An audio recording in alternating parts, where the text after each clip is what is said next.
Hi, everyone, and welcome back to the Global Resilience Exchange. I'm Daniela, and in today's video, I'm recapping the insights from our June session. We had participants from around the world sharing strategies, concerns, and lessons across risk, recovery, and resilience. If you're looking to stay sharp in this evolving field, this is for you. So please subscribe to this channel, comment with your opinions, and like this video. One of the first themes we tackled was the prioritization of disaster recovery testing.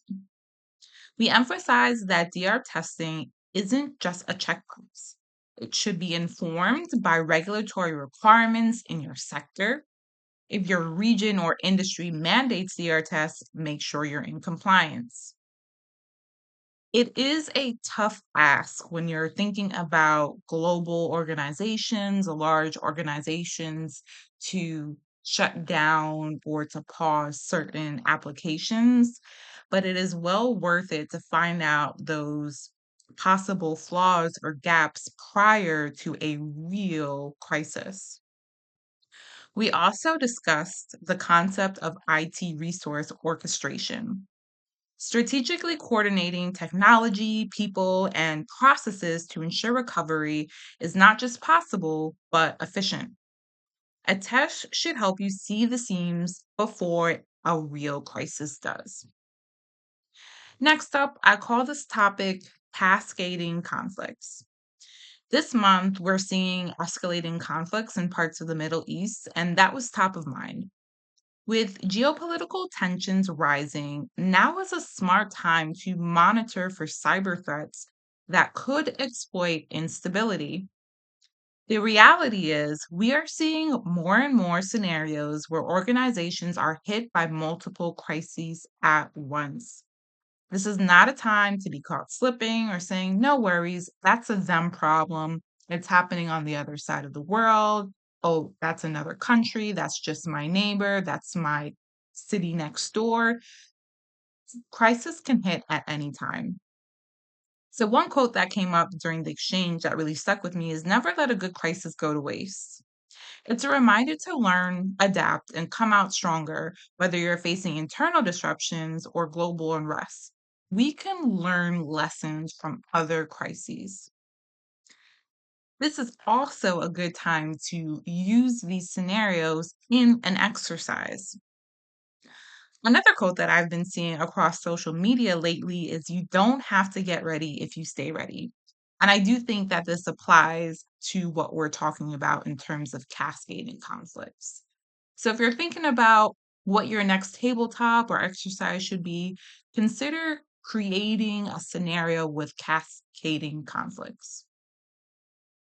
Next, we dug into travel risk management.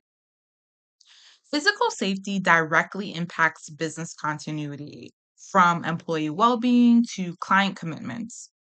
And we're seeing how travel disruptions, whether due to weather, unrest, or logistics, can even cascade into supply chain impacts. Specific example is those who are traveling in and around the areas of Los Angeles that are having the protests. Employers are feeling uncomfortable and management is not really sure what to do with that discomfort. So if people don't want to go to work because they're scared of what the environment is that they need to work in, that can become an operational impact. So it's something that we need to take seriously. And especially in organizations that are spread out where folks may be traveling from one location to another, we shouldn't diminish the distance, whether it's a neighboring city or another country. In a mobile, interconnected world, continuity planning must include mobility. What is the proper relationship between business continuity and physical security? Please share your thoughts in the comments.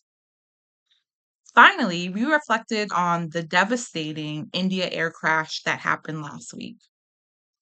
A Boeing 7878 Dreamliner carrying 242 people that was bound for Gatwick Airport lost altitude just seconds after takeoff. Tragically, all but one passenger died, making it the world's deadliest aviation disaster in a decade, with approximately 30 fatalities on the ground as well. The good thing about this community, and I'm talking about the global resilience community, is that we don't easily jump to conclusions. So this wasn't a conversation topic where people were quick to point fingers or to speculate.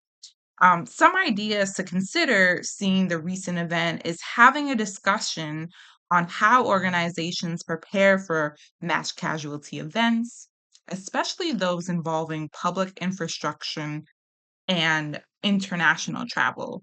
So really trying to figure out what can we learn from this terrible accident. This session was a reminder that resilience is not a luxury. It's a leadership mindset.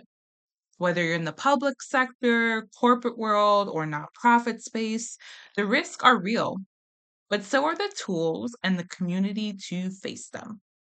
So I want to encourage you all to give this video a thumbs up if you found any gems. Please subscribe to the Global Resilience Exchange YouTube channel. And please comment on what you're thinking, your opinions. Do you agree? Do you disagree? Let's keep the conversation going.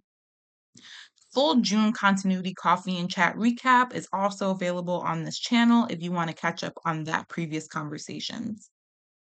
Thanks for being here, and I'll see you at the next Global Resilience Exchange.